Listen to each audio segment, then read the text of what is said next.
Hi, and welcome to our second webinar in a series about inclusive post-secondary education.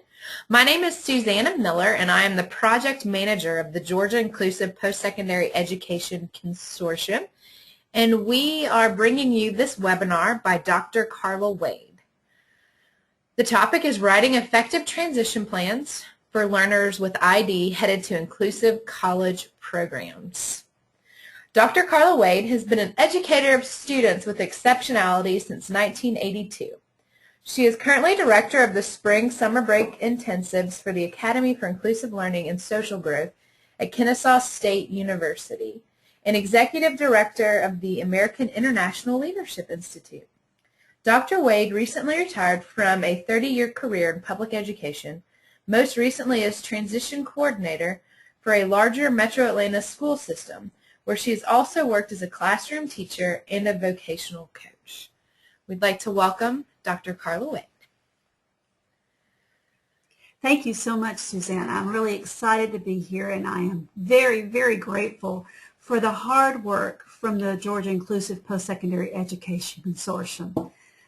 Y'all have done wonderful, wonderful things for the state of Georgia and encouraging inclusive post-secondary education. Could you talk a little bit about the consortium and what y'all have accomplished? Yes, we've done a lot. We've moved forward in a number of ways in the past couple of years. We are working with several schools that we'll talk about a little later on creating programs here in Georgia. We are going around the state talking to educators and parents and professionals about what inclusive post-secondary education is and how to prepare. And we've been working with our friends at the Georgia Council on Developmental Disabilities to really push our legislature to think about us when they're making their budget and giving some money for this great project. And we've had some success, and we are going to be getting more money from the legislature this year, and which will allow us to help create more programs and work with the programs who are currently trying to make this happen at their colleges and universities. So the Georgia Inclusive Post-Secondary Education Consortium really seeks to create opportunities for students who historically not had access to post-secondary education or college opportunities. Members of the consortium are committed to providing information and training for a variety of people, individuals, families, colleges, universities, and agencies to help achieve the goal of inclusive post-secondary opportunities. The consortium is a project of the Center for Leadership and Disability at Georgia State, and we have a steering committee that is comprised of a lot of state-level agencies and others, including the Georgia Council, the Georgia Vocational Rehabilitation Agency, the Georgia Advocacy Office, and the Department of Behavioral Health and Developmental Disabilities. And it is great to have their support. And we've been able to do a lot more because of their support. If you're interested in helping build post-secondary education in Georgia, there are some things you can do. You can learn about inclusive post-secondary ed through our website and Think College, and Karla will talk about Think College a little bit later, but they're the national leaders in post-secondary education for individuals with developmental disabilities. You can join our mailing list. Just send me an email and say you want to be part of our mailing list. My email is here on the screen, smiller65@gsu.edu. Share information with everybody. Let people know that this is an opportunity so we can have more demand, which we can take and show to funders and other interested parties to say, hey, this is important. We need more resources. So really excited. And if you have contacts in universities, please talk to them. Let them know that this is a possibility. And all these programs have really started organically. This is a state level movement, but the real work is being done on the ground level by champions on campuses. And we would love to talk to anybody about this. So here we go. Karla? Thank you, Susanna. We are grateful for your work. We're going to talk today about inclusive post-secondary options, both national and local. We're going to talk about vital skills for college inclusion, because that's important to know. What do you need to be able to do to be able to function on a college campus. We talk about what to do in high school to prepare for that independence that's going to be necessary in college. We're going to talk about tips for a successful college interview. We're going to talk about leveraging that technology to help in that independence. Susanna is going to bring us some information on some of the newest apps that are available. We're going to talk about how to embed all of this into the transition plan. This is a graphic from thinkcollege.net, the organization that is the national support for inclusive post-secondary programs. As you can see, inclusive post-secondary programs are a reality all over the country. There are more than 200 such programs across the nation this year. We're really excited at the growth of this movement. You can see the one little hat in Georgia stands for the program currently at Kennesaw State University, the Academy for Inclusive Learning and Social Growth. It was established back in 2009. It is a 2-year certificate program. Students that go to that program audit classes with their typical peers, and they receive student mentor support. They also participate in job shadowing and job development. The student mentors support them as well. The students that attend the Kennesaw State University Academy do have the option of living in the dormitories on campus. However, that is a family choice. Students that are in the dormitories do not receive any extra support other than the resident assistants that are on staff there. If the level of independence does not support that living, then perhaps the family would want to make a different choice there. Susanna, would you talk about some of the other programs that are under development in Georgia now? Yes. Thanks to the Georgia Council on Developmental Disabilities, the Department for Behavioral Health and Developmental Disabilities, and the Georgia Legislature, we have been able to help fund some startups. So currently, we've got some program planning going on at the University of Georgia at their Fanning Institute. At Columbus State University, we just signed on with East Georgia State University, and we're also working with Georgia Tech. So we're really excited, and we're really happy to have the momentum going in the direction it is and at the speed it is here in Georgia. And with the added money that we're looking to get from the legislature this year, we will be able to help these groups or these colleges and universities as well as helping others that are interested. So we're moving forward in a great way. Actually, Georgia State University, where I work, is in some planning stages of trying to figure out what best we can do. So there's another one. Well, Susanna, that is really an explosion across the state. Thank you for all your hard work and all the hard work of all the folks that work with you. That is fantastic and very exciting. So what resources are out there to support us, and how do we move into this new reality where college really is a destination for our learners with intellectual disabilities? This is your first place to look for support. This website called Think College. This is a website run by the organization that you set out of University of Massachusetts in Boston. Think College is a destination for students, for families, for educators, for everyone who is interested in preparing for inclusive post-secondary programs. There is even a resource there on this website to help middle schoolers start to think about going to college. The earlier we start thinking about it, the better. This is a rich resource for everyone, and I encourage families that are interested in finding out what programs are out there to go to this page on the website, which is the database. You can search on this database for programs by how many years. Is it a 2-year? Is it a 4-year? Are there dormitories?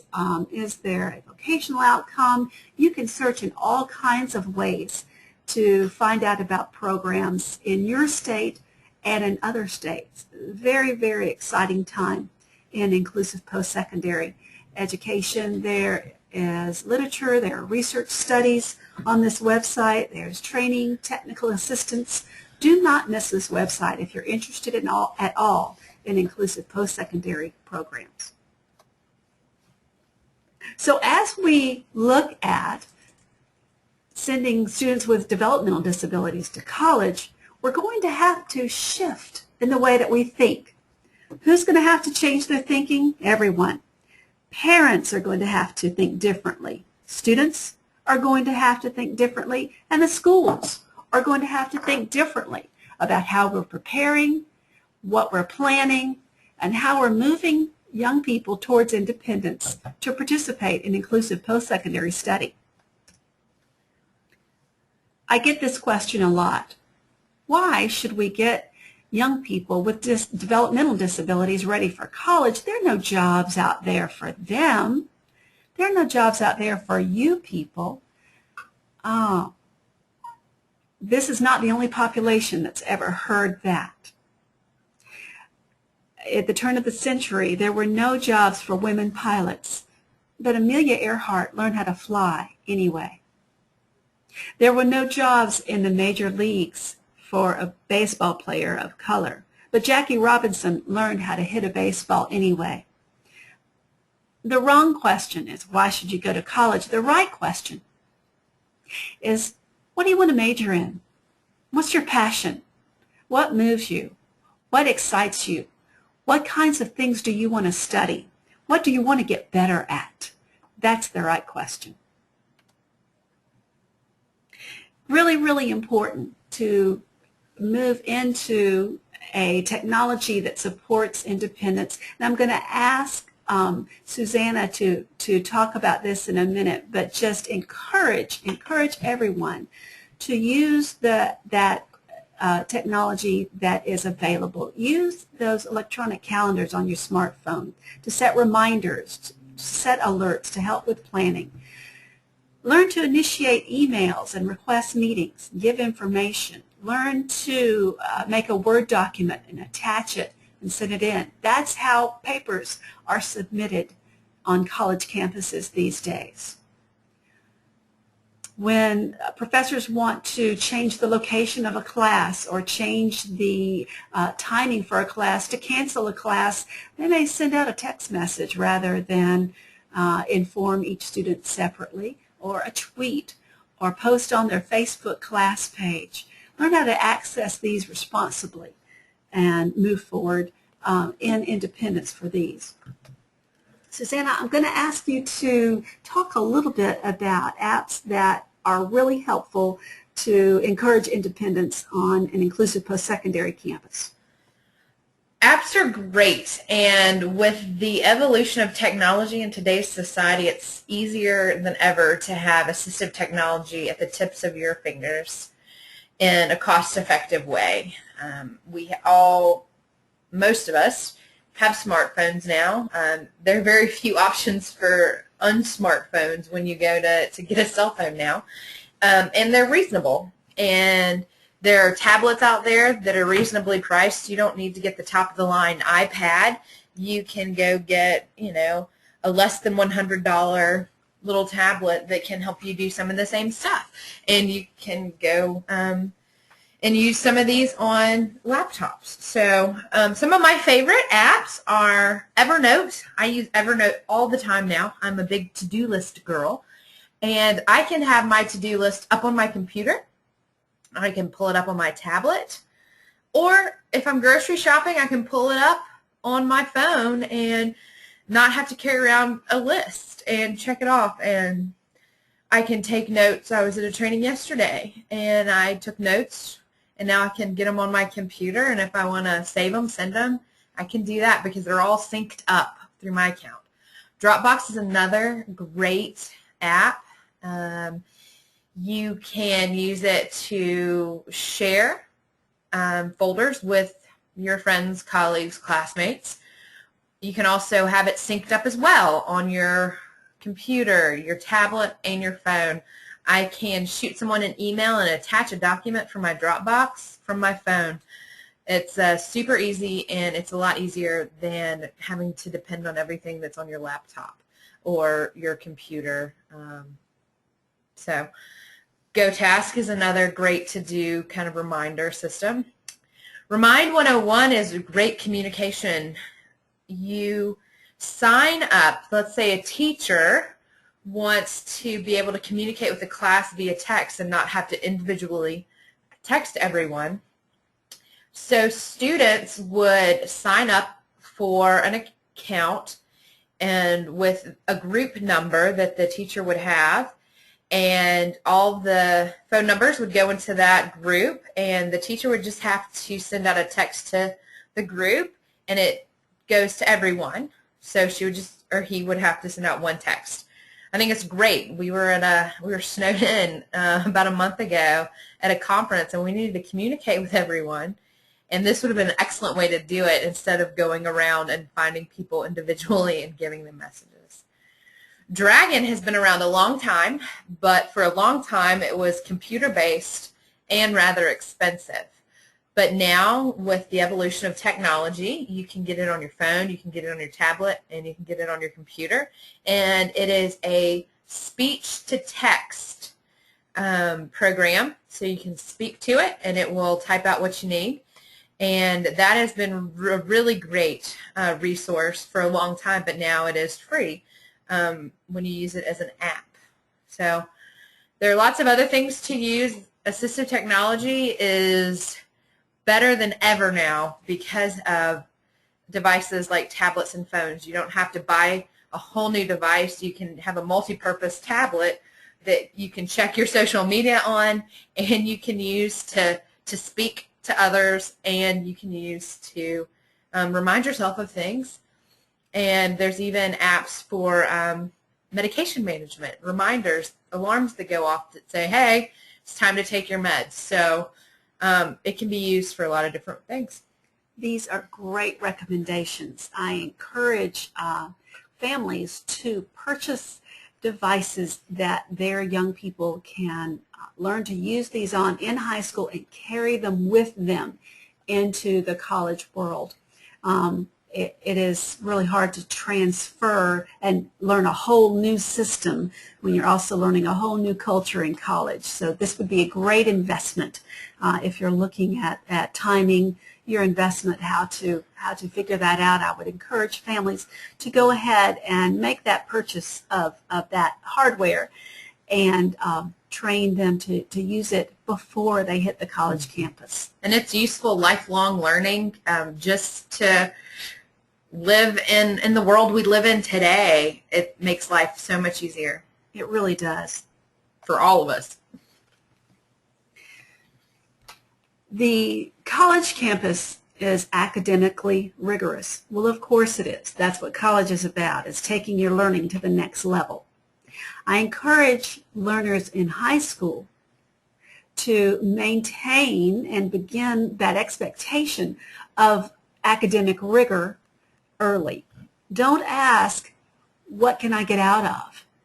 Ask, how close can I come, professor, teacher, to what you want from this course, what you want from the students of this course, what your syllabus demands.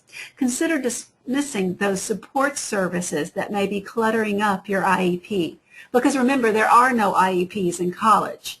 There are no paraprofessionals in college. The students at the Kennesaw program do have student mentors that support them. But they are certainly not speech therapists, physical therapists, occupational therapists, people that are going to come by and rescue a learner sitting in the college classroom. Encourage your young people to recognize their learning styles and ask for what they need. Go ahead and train them on that assistive technology so that they'll already know how they need to learn and how they need to be supported. The person responsible for this on the college campus is the student. The student has to ask for help. The student has to say, this is how I feel like I can contribute to this class. Is this okay with you? The parent is less responsible. Certainly support your student in doing those things. But of course, on the college campus, you won't be coming along to do it for them. And the teacher is less and less responsible for these things, so that IEP should reflect that. So speaking of IEPs, in each IEP for a student approaching transition age, there's going to be a transition plan. Perhaps you don't know where it is. Well, you'll find it right between the current functioning and the IEP goals and objectives. For students with a transition plan who are transition age, the transition plan should drive the IEP. So if your transition plan is that you're going to transition to an inclusive post-secondary program, the goals and activities there should reflect that. Each transition plan will have these domains: education, preparation for employment, community involvement, adult living and post-school options, related services, and daily living. And each of those domains, goals and activities should be developed to answer this question: what will this student do this year in these domains to come closer to that goal of post-secondary involvement? So in education, the goals and activities may look like this. The student will increase independence by utilizing 2 technology modalities to manage academics. So one activity could be 6 assignments are going to be submitted via email attachment during the fall semester, or 3 reminders in your cell phone calendar to prompt for assignment completion. Another goal could be to increase the reading level to 3rd grade on the DRA assessments. So an activity would be to complete those DRA assessments, and maybe supporting one, complete 2 reading assignments each week at home. In employment, here's some recommendations. Identify 2 careers of interest within the career pathway on that graduation plan. If you don't know what the graduation plan is, check with your student's counselor. That each student has to have an individual graduation plan that corresponds with the diploma. So each student can complete an aptitude assessment on perhaps Georgia College 411 by some date during the school year. And another activity, compile a list of 5 careers based on aptitude and compare the income and training requirements on them. Or here's another great volunteer goal. Volunteer twice a month during basketball season at the school concession stand. A great place to get employment skills. Contact that booster club organizer. Schedule transportation with mom. Who should be responsible for these? Why, the student should. In the community, expressing self-confidence while adding some social skills. Social skills are so important on a college campus.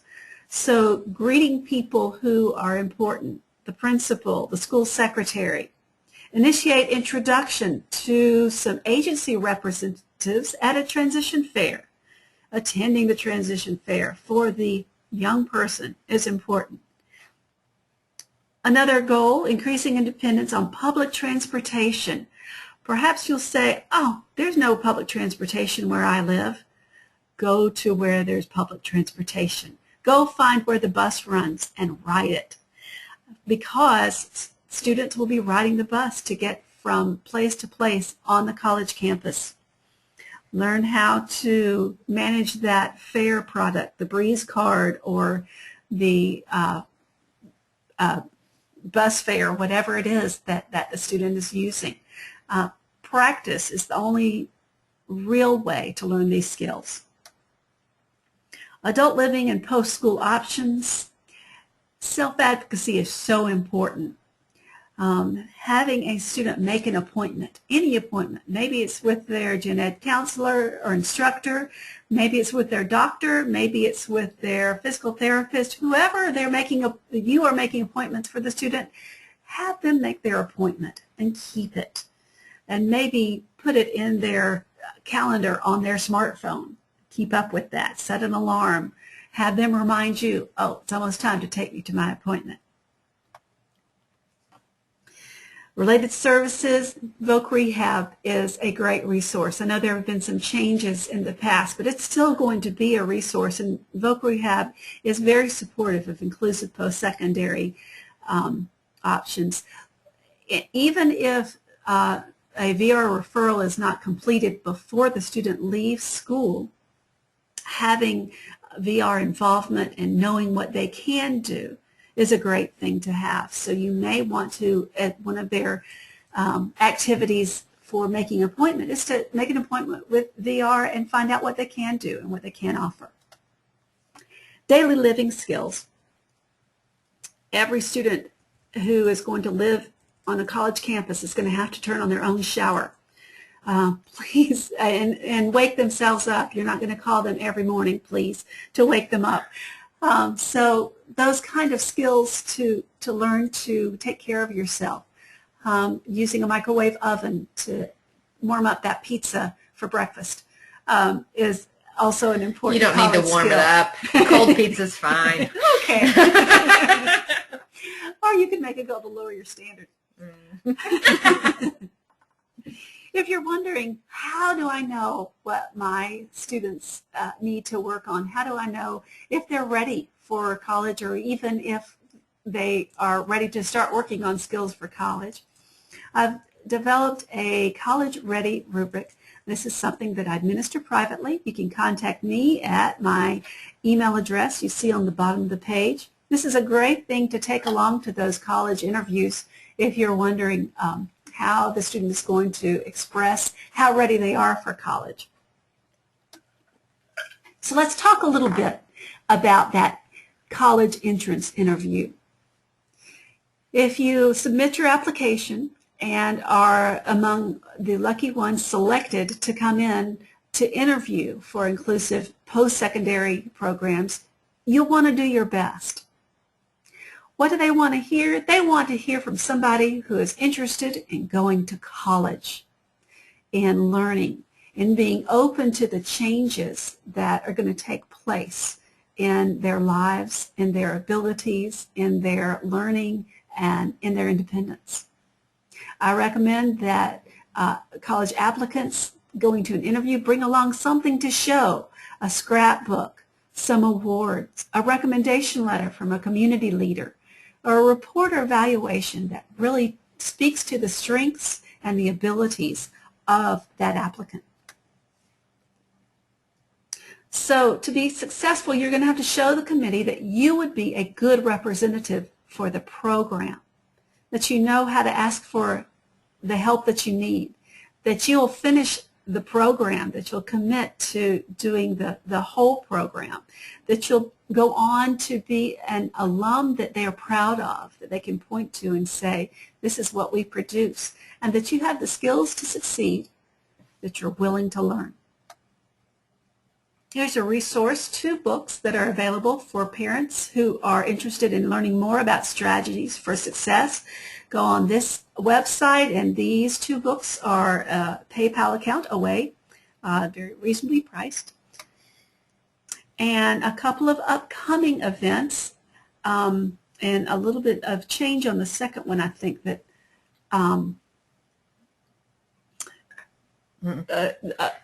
that we'll talk about in a minute. So in the first one, Spring Break and Summer Intensives, the Spring Break Intensive at KSU Academy, students are invited to sign up on this email for a telephone interview to come to the Spring Break Intensive. It will be April 7th through 11th on the KSU campus. There is a fee. Interested students come and spend a full week on the campus during their spring break time, learning what it would be like to be in college, working on a college level project, and becoming more independent on a college campus. I'm going to turn it over to Susanna to talk about this exciting statewide meeting for the Georgia Inclusive Postsecondary Consortium. All right, we have our quarterly meeting on April 29th at the Indian Creek Lodge. It's a GSU satellite campus. And there's more information on our website, www.gaipsec.org.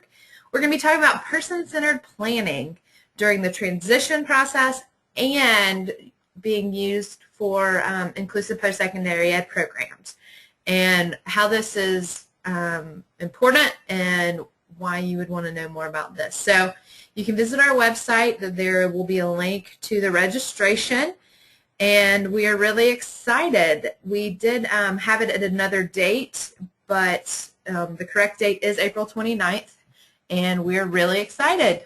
Susanna, I can't think of a more important piece than person-centered planning when preparing for inclusive post-secondary programming. Any families and any educators who are interested in promoting an inclusive post-secondary program involvement should definitely not miss this particular meeting. If you are interested at all in inclusive post-secondary, come to this meeting, do whatever it takes.